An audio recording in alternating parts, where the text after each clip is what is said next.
Hello, hello, hello, and welcome to another episode of Behind the Walls of the World Psychiatric Hospitals. Today's episode is sort of a continuation from last week's episode about Fairview Training Center in Salem, Oregon, but with a bit of a twist. This episode focuses on the longtime cold case of a murder of a Fairview resident. As you'll recall from last week, Fairview was a facility for folks with physical and mental disabilities that was open from 1907 until 2000.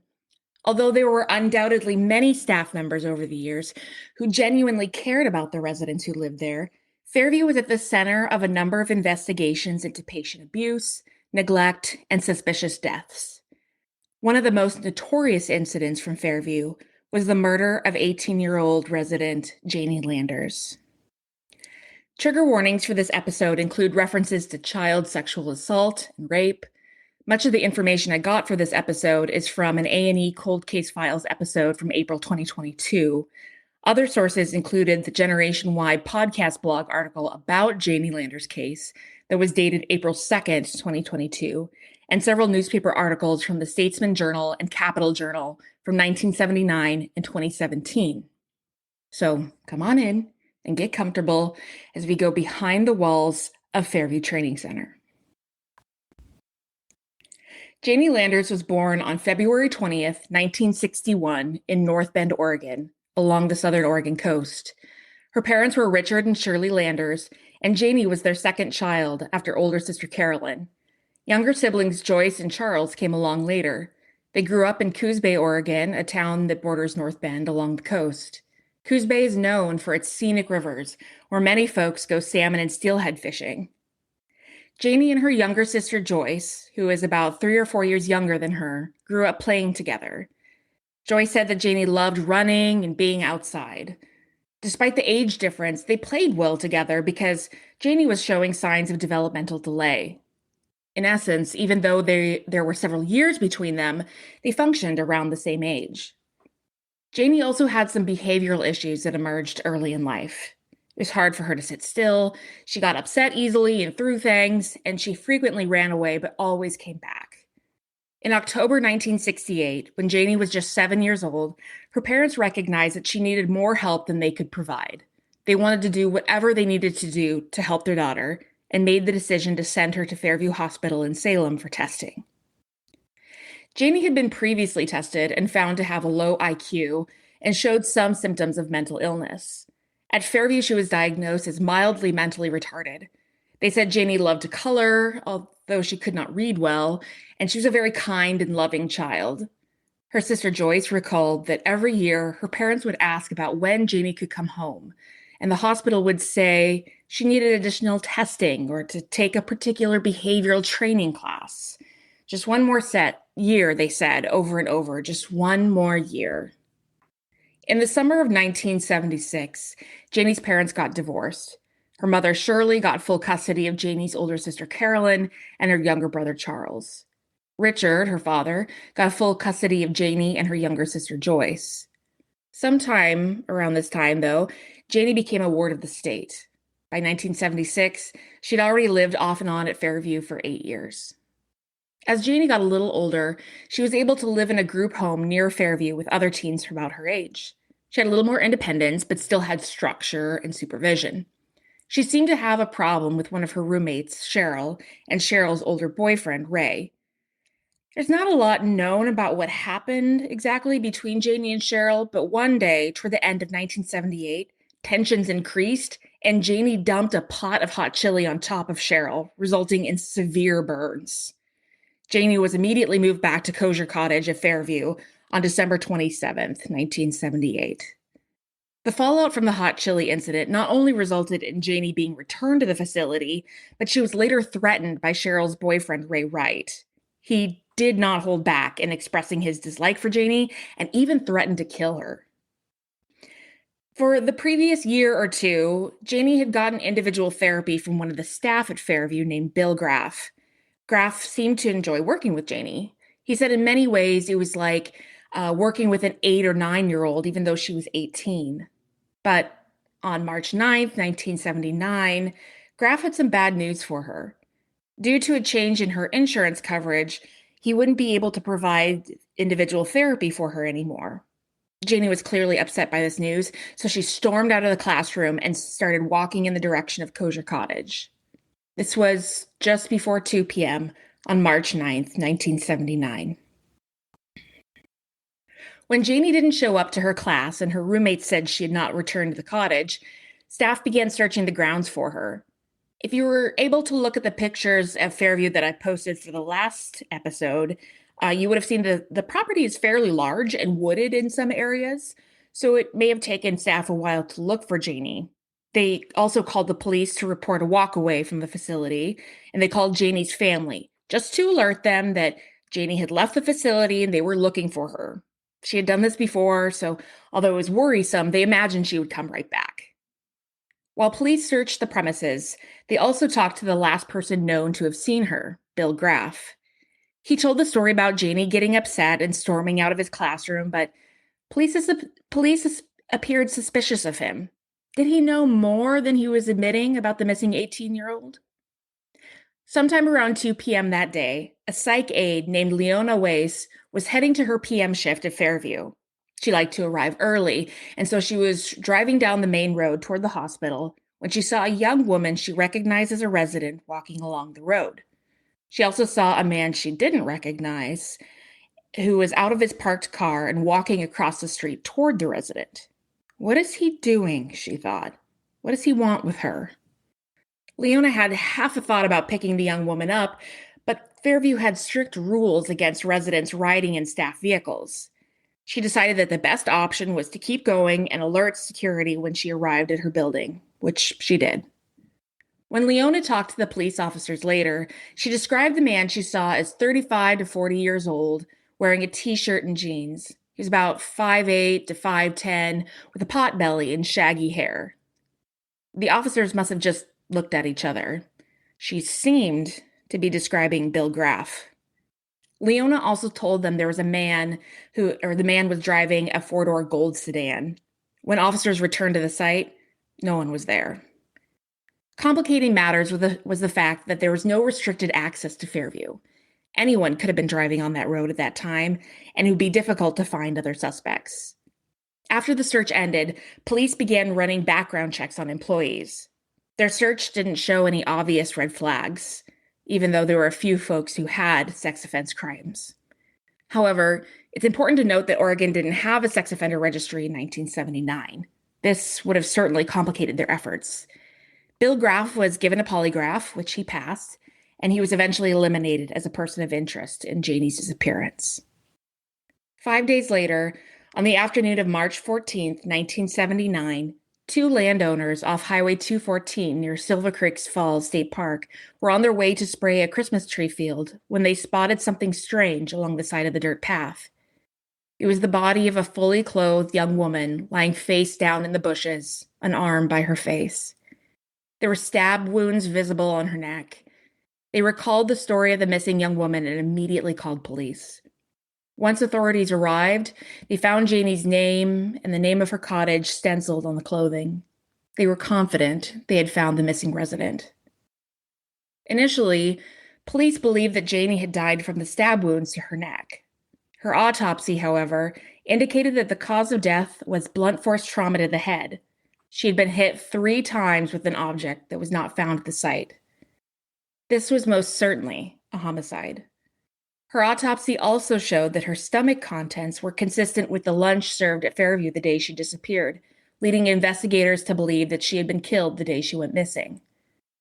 Investigators determined that there was no evidence of sexual assault, so there was no DNA to collect. It was clear, though, that Janie had fought for her life.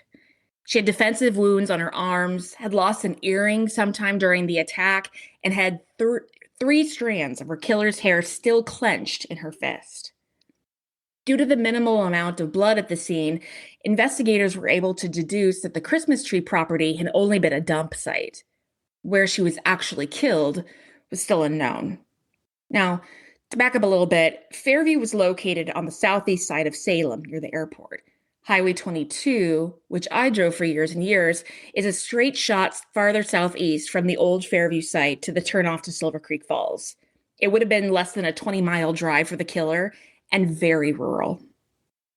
Police again talked to Leona Ways, the aide who had seen Janie and the man on the day she disappeared, along with 3 other witnesses who claimed to have seen the man. They were able to get a better description of him and the vehicle. According to an article in the Statesman Journal dated March 23rd, 1979, the man was described as, quote, white, 35 to 45 years old, about 5 feet 10 inches tall. The man has a heavy build, weighing about 200 to 210 pounds, and a pot belly. Police said he has a well-groomed light brown or blonde hair, long on top, short on the sides, and combed back. He was wearing mustard color or tan pants and a maroon t-shirt. Police said the man was driving a vehicle similar to a Plymouth or Dodge, new and clean in appearance. It was a mid-sized vehicle, medium gold in color, end quote. They also created a sketch of the man and published it in the Statesman Journal. 2 staff members from Fairview said they recognized the sketch as a man who they had served at a food cart. So the man had been at the hospital. Was he a staff member? Was he someone from the public? They didn't know. What's more, who would have a motive to kill Janie? That's when police remembered the hot chili incident involving Janie and her former roommate Cheryl. Could Cheryl or her boyfriend Ray have beaten and stabbed Janie to death? He had certainly threatened to harm her back in December. 2 months after Janie's murder, police questioned Ray about his whereabouts on March 9th, but ultimately they could neither confirm nor deny his involvement in her death.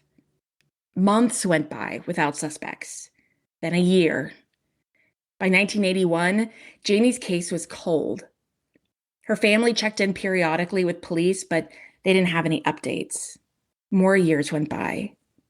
Then in 1989, 10 years after Janie's death, a tip came in from someone who had been a neighbor to Cheryl and Ray. The caller said that they had overheard Ray say he killed Janie. Police decided to re-interview Ray. At the time of Janie's murder, Cheryl and Ray had been romantically involved, but now in 1989, they had long been separated. Cheryl admitted to police that Ray had owned a gold pickup in 1979 and that she had seen Janie's missing earring in it, the earring she had lost while fighting for her life. The police got excited with this lead and worked to track down and search for Ray's truck, only to find that it had been destroyed years earlier. And was Cheryl's story about the missing earring even true? They didn't know. Once again, there was no evidence to connect Ray to Janie's murder. As we discussed in the last episode, the 80s and 90s were rough for Fairview. There were allegations of significant abuse and investigations into almost every aspect of the facility. Staff and residents who had known Janie were moving on. By 2000, all of the residents had been relocated to the community, and Fairview closed for good. The buildings that once housed almost 3,000 residents were left abandoned and crumbling. Thrill seekers came to the campus to go ghost hunting and give themselves the creeps. Others tagged the old buildings or knocked out windows.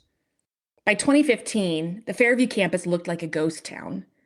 But Janie's sister Joyce still had not given up hope that someday her sister's case would be solved.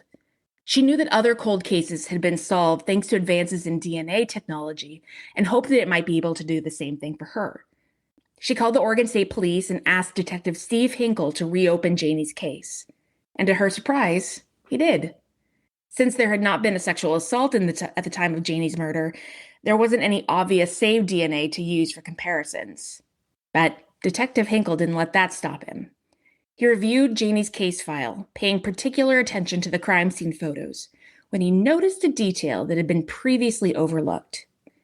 The multiple stab wounds on Janie's body appeared to have been made by a knife without a hilt. And if you're not sure what that is, the hilt is the part of the knife that separates the blade from the handle and stops your hand from sliding down onto the blade. So, as Detective Hinkle noticed this, he realized that someone using the knife without a hilt and using as much force as he did to stab Janie would most certainly have cut himself in the process. He collected Janie's clothing that remained in evidence. Fortunately, it had been stored properly and was still in good condition, no mold or any other issues. They were able to isolate 4 blood stains on Janie's clothing that might belong to the perpetrator. I'm going to assume they crossed all of their fingers as they sent it off for testing. 9 months later, on April 5th, 2016, the results from the blood droplets on Janie's clothing revealed that it belonged to an unknown male. This was, in fact, the perpetrator's blood. The next day, they entered the DNA into the FBI's Combined DNA Index System, or CODIS, and came back with a name: Gerald Dunlap. Dunlap. Who was this guy? He hadn't been on the original list of suspects back in 1979. But they would discover all too soon who this guy really was. Gerald Dunlap was a convicted sex offender who in 1961 had been sentenced to 99 years in a Tennessee prison for rape. He only served 12 years before being paroled in 1973. Dunlap left Tennessee and first went to California, where he was required to register as a sex offender. He later moved to Oregon, which didn't yet have a sex offender registry, so he could go largely undetected. He got married and eventually got hired at Fairview Hospital as part of a job training program. He had no background check prior to his employment at Fairview, and the background check that investigators ran right after Janie disappeared clearly failed to find that he had spent 12 years in prison for rape. Dunlap had problematic behavior at Fairview as well. He was ultimately fired in 1983 for patting a female resident on the butt while they were working in the laundry. Dunlap had been 43 years old and working at Fairview in March 1979. What's more, everyone who worked in the laundry had a break at 2 p.m., the same time that Janie went missing. He was also known for leaving early and loitering around the bus stop near Fairview, where he would offer rides to residents. Remember, the Fairview had strict rules in place about not offering rides to residents. Exactly the reason why Leona Ways didn't offer Janie a ride that day in 1979. Tracking down old photographs of Dunlap was difficult. The Tennessee Department of Corrections offered 2 mugshots of Dunlap prior to his parole in 1973. Of the 4 witnesses who saw the man on the day of Janie's disappearance, 2 were still alive in 2017. Detective Hinkle used a photo lineup using one of those old pictures of Dunlap to show Leona Ways and the other witness. Even then, almost 40 years later, both witnesses correctly identified him as the man they saw that day. Now that they had a name, some of the details of the attack came into clearer focus. Gerald Dunlap was 5'10" and almost 200 pounds at the time of the crime. He must have towered over Janie's petite 5'1", 100-pound frame. It's likely he attempted to sexually assault her. Given Janie's wounds at the time of her death, she was probably feistier and stronger than he expected, so he overpowered and killed her. Detective Hinkle found that Dunlap had been sent to the Oregon State Penitentiary in 1996 for sexually assaulting his step-granddaughter. To his disappointment, however, Detective Hinkle learned that Gerald Dunlap had died in prison in 2002 after serving only 6 years. He would never go to trial for Janie's murder. Janie's mother died before her case was solved, but her father was able to be there with her sister Joyce when Detective Hinkle officially closed the case. Joyce was 52 in 2017 when Janie's case was solved, and her father Richard was 84. Janie's pair of earrings was returned to them, along with 2 small hair ties, as a symbol of the case's closure after 38 years. In Janie's memory, after the cottages at Fairview had been demolished, Joyce and Richard were given a brick from Kosher Cottage where Janie had lived. It had her name, years of birth and death, and Fairview Training Center written on it. Joyce recalled sitting with her father as tears ran down his face, and he asked, "Can we now let Janie rest?" There are a few aspects of this story that stick out to me most. One is the gross oversight in releasing Gerald Dunlap from prison long before the end of his sentence. Dunlap had raped a very young woman during an armed robbery in 1961, meaning that he had committed at least 2 violent offenses at the same time. What we often find with sex offenders, especially those who target children and teens, is that they sometimes appear to be model inmates while incarcerated because their target demographic isn't available to them while they're locked up. They can follow the rules, they can be polite and cooperative with others, they can participate in treatment, they can do everything expected of them because the source of their predatory nature isn't around. I don't know that that's what happened with Gerald Dunlap, but if he only served a portion of his 99-year sentence in Tennessee, I have to imagine that he must have looked safe enough to parole officers.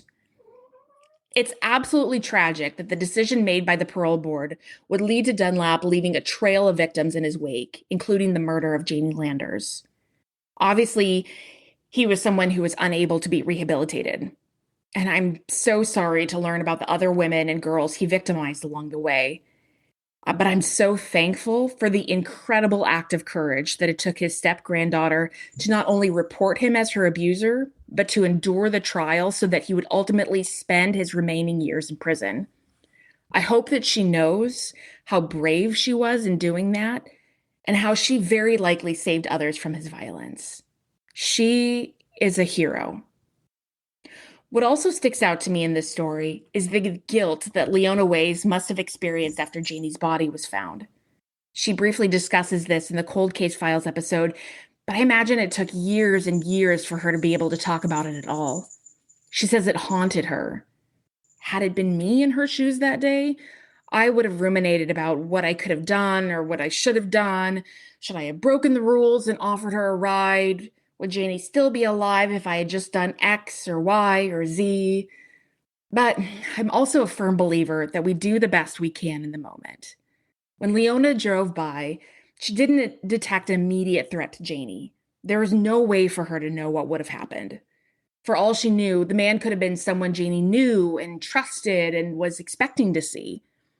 Leona followed the rules, and she made what she deemed to be the best decision in that moment. She reported what she saw to hospital security, just in case it was needed. And who knows what would have happened to Leona if she had stopped. Perhaps Dunlap would have harmed her too, and there wouldn't be a clear witness account. There's just no way to know. I hope that Leona knows that Janie's death was not her fault, that it was the fault of a violent man who preyed on young victims. I'm glad that after almost 40 years, there was closure to this case. Janie didn't deserve to die that day, and her family certainly didn't deserve to wait decades wondering who took her from them.